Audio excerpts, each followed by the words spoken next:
Hello and welcome to this week's podcast. There's no Jodie today, so I'm afraid you're stuck with me. But we have a lovely guest.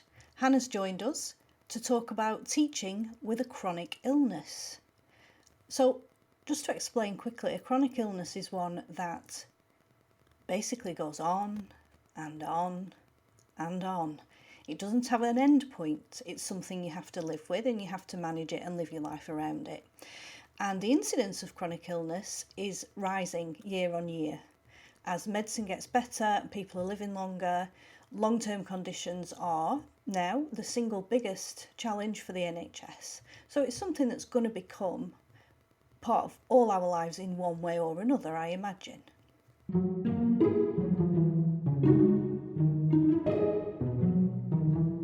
It's your own time you're wasting. Ramblings from Beyond the Classroom with Marie and Jodie. So Hannah, welcome. Hi. Thanks so much for coming to talk to us. It's nice to see you. Thank you for having me. Oh, you're welcome. So Hannah, you're a secondary English teacher. Yes. Tell us a bit about that. So I began my training in 2009, so a lifetime ago really. And I taught in London for 5 years before having my children. And during that time, I was really struggling with what I thought was teacher burnout alongside kind of other physical symptoms that had been going on for years, but the doctor had been very dismissive of. Right. But when I was 24, I got diagnosed with endometriosis, and that was in the summer holidays. So that was a fun summer, and I spent that summer recovering from surgery and trying to process what that diagnosis meant. For anyone who's wondering what endometriosis actually is, it's a long-term condition where tissue similar to the womb lining grows outside the womb. It causes severe pain in the pelvis, chronic pain and fatigue, and makes getting pregnant very difficult. I returned to teaching in the September, and I was symptom-free for a few more months, so the surgery did really help. But unfortunately, symptoms came back with a vengeance, and so I had another op almost a year to the day of the first one. And that was quite significant because the gynecologist woke me up when I was coming around in recovery and kind of sat me down and said, "This is quite serious. Your disease has progressed significantly. And if you do want to have a family, you need to make pregnancy a priority." And I was 25, and that just wasn't something that was on the cards at all. So it completely changed your life at that moment. Yeah. Okay. So And my partner's life as well, obviously. Of course. Yeah. So did you go along with that advice? Not initially. We just weren't ready. And we both were teaching and both had, we were early in our careers and we were loving living in London. But my symptoms again kind of after what they do in the surgery is if they can, they remove parts of the disease, which helps with symptoms, but it will grow back.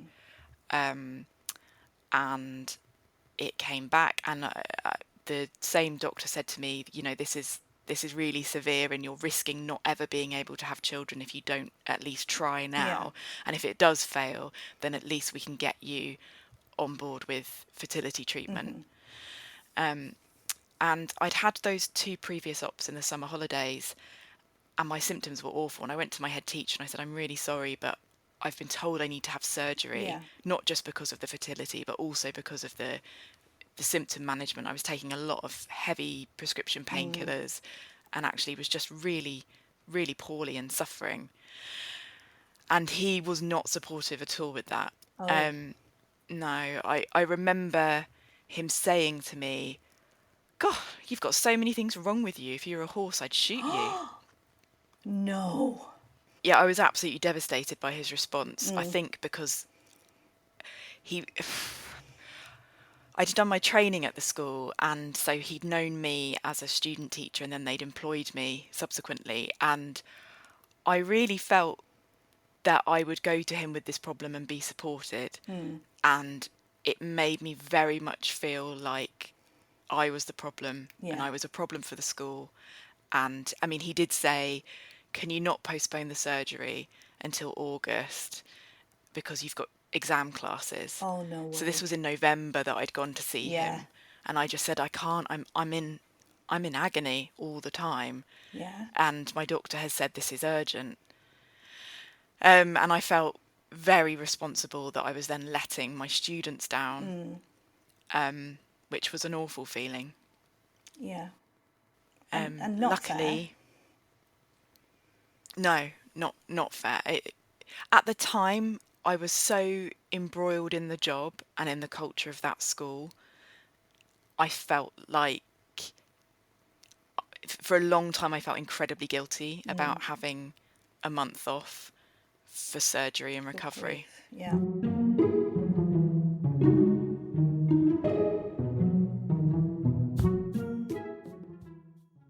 What about more recent experiences? Do you think it's getting easier or harder for teachers with chronic illnesses to do their job? I think my most recent experience teaching has definitely changed because I had a gap because I was really fortunate and I did have children. So I had a gap from teaching and then I returned to teaching in a different setting with a different head teacher post COVID. And I think that's had a profound impact on students Yeah. and parents and the way parents feel about children going to school and schools having expectations of their children. It felt like I was juggling a lot more on the work front in terms of children's anxiety and mental health and behaviour management. That seemed like a much bigger component of the job. Luckily, my head teacher was very supportive. Right. And when I did my occupational health review, it was made very clear that I was considered to be disabled and therefore needed to have reasonable adjustments. Yeah. Sorry, I couldn't remember the phrase then. Reasonable adjustments Yeah. put in place.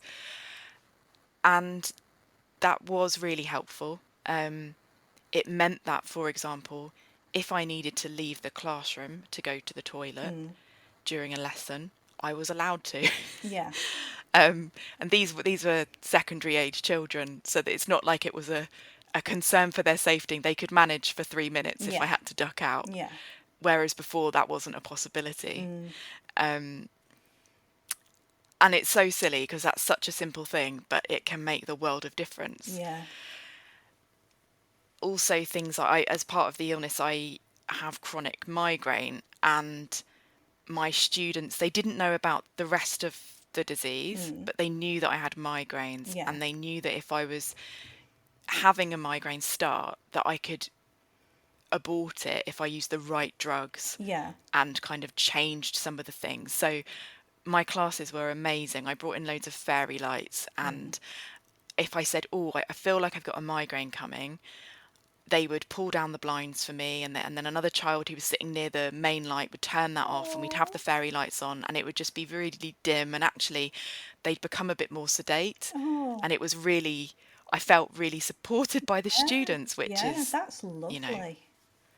it was lovely. And actually I think quite a lot of them preferred the kind of lower sensory setting. Yeah. I can imagine that. It made it quite a chilled Yeah. environment. But unfortunately, this, I don't feel at the moment, with the way that my health is, it doesn't feel compatible with any kind of teaching. Yeah. And that I've been thinking about that a lot recently because I miss being in the classroom, Yeah. and particularly because my husband's a teacher, and I miss. I hear him talk about some things from school, and I feel like I wish I was actually engaging with students, Yeah. but I'm not healthy enough at the moment, and I'm hoping that will change, but I don't know if it will. And it is a very full-on job, isn't it? I mean, you know, mentally, physically, psychologically, emotionally, it's very draining. And if you don't have those reserves, it can put you flat on your back. Absolutely. Even with things like anybody who's been in severe pain or has been tired, your fuse is so much shorter. And when you're teaching, you need to be patient and responsive in Yeah. the right way every time, because if you just respond in the wrong way, if you snap by accident, if Yeah. you don't manage something tiny the best that you can, it can suddenly, evolve into a really difficult Yeah, it situation that you've can. then got to handle. And it's not fair on the students either.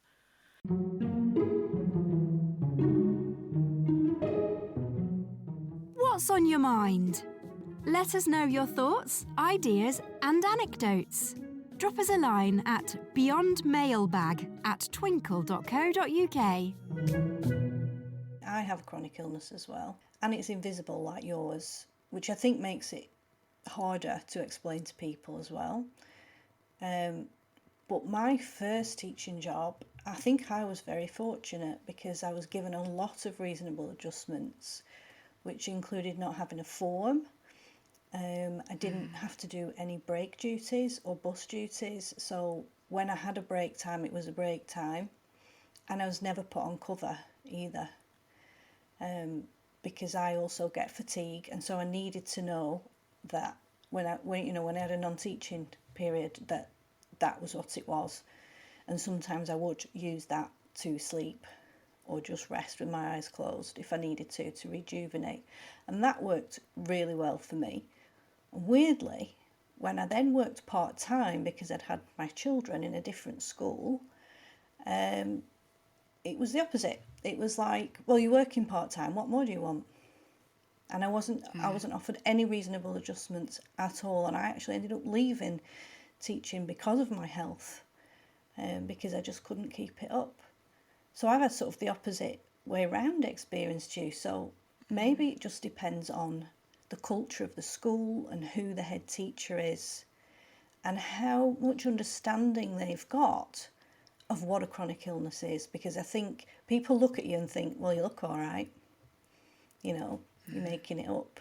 But it's not that. It's just that because you have to manage pain and you have to work through it, otherwise we'd never get anything done, would we? You get very used to dealing with it, and it looks like you're all right, but actually you may not be. I think so much about schools as a workplace and as a place for the students to go depends on the culture set by SLT. Yeah. And that is really unfair because it is the luck of the draw. You can go into a school where as a working parent you will be acknowledged and supported, and by supported I mean they just understand that if you need to leave school at 5 or 4:30 to go and collect your children, that's okay. Yeah. Or you can be in a school where the expectation is that you are in at 7 and you don't leave until 7. Yeah. And it's just completely unreasonable and unrealistic. Yeah. You might be able to sustain it for a couple of years, but really, to have a life as well, to maintain relationships, to Yeah. look after your health even without a chronic illness, it's Exactly. really, really Yeah. tricky. Yeah. Do you think the burden of that falls in terms of trying to juggle children and school and maybe a chronic illness? Do you think that falls more on women than on men? Or do you think it's exactly the same? I think the experience, from my personal experience and the experiences of people I've known, it definitely falls harder on women. I think because of the nature of parental leave, and so generally the mother has a longer maternity leave, and then if they wish to go back to work and they want to negotiate flexible working, they would be the person to do that. It's really complicated, and with endometriosis being a sex specific illness, by which I mean you need to have been born with female sex organs in order to Yeah. have it. I think that does lead to some discrimination. I mean, another thing that that particular member of staff said to me was, when I said, well, actually, I also really, it's not just the pain, it's not just everything else.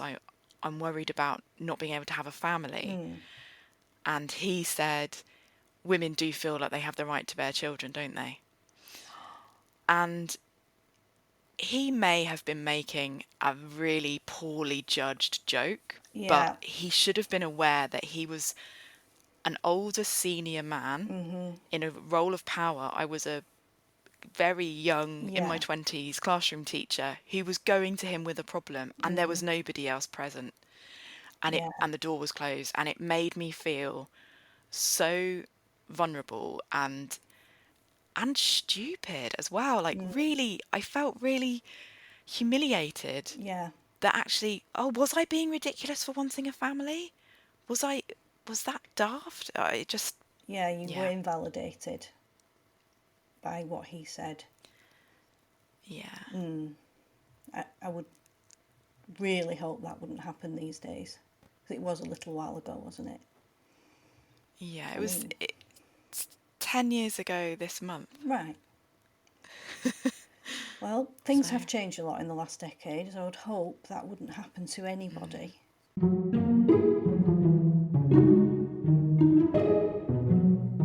It's your own time you're wasting. So why not stick the kettle on, put your feet up, and have a cuppa? Ah, bliss.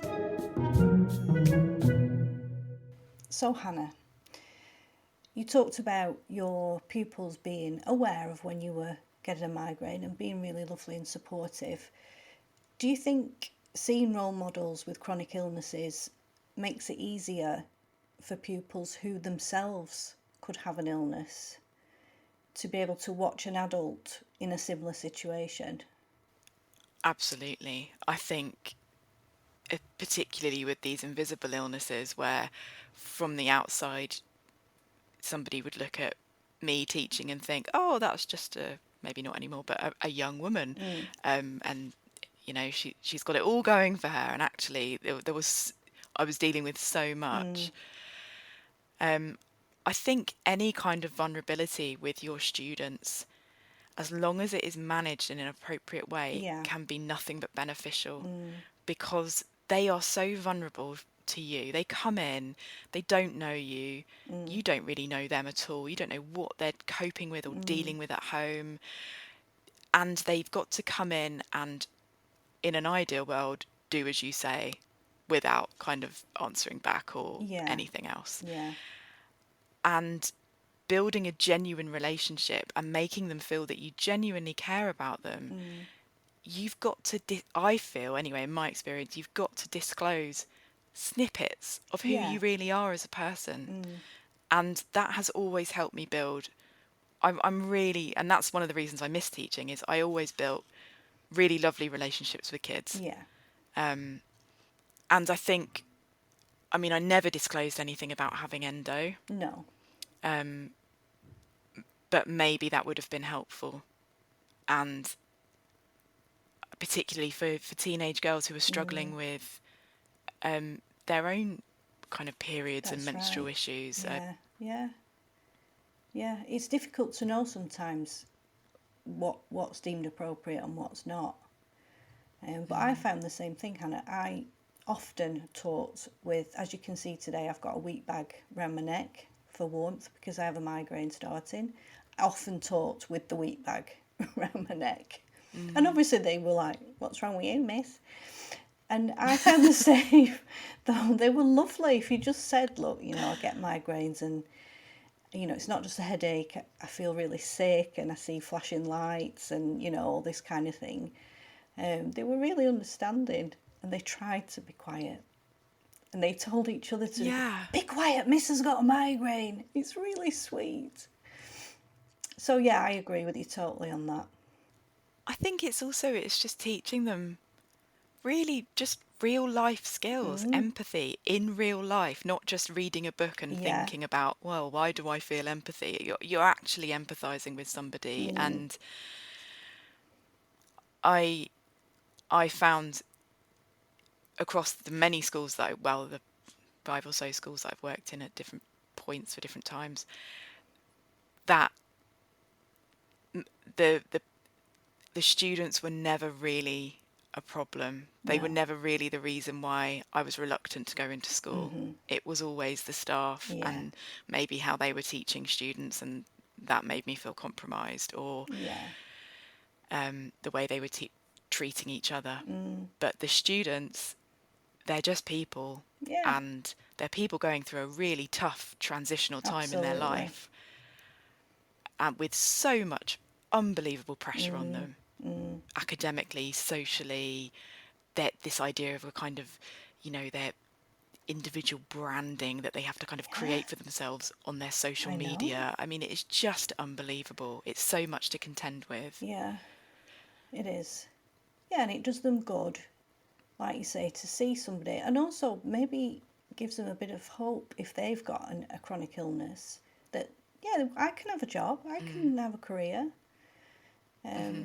maybe. Okay, well, thank you ever so much, Hannah. That was fascinating. A really interesting chat. Thank you for listening. We'll be back next time. If you'd like to email a comment about this episode, please do so to beyondmailbag@twinkle.co.uk. Remember, that's Twinkle without an E. And please like, follow and subscribe on your platform of choice. We'll see you next time. Thanks for listening. Bye for now.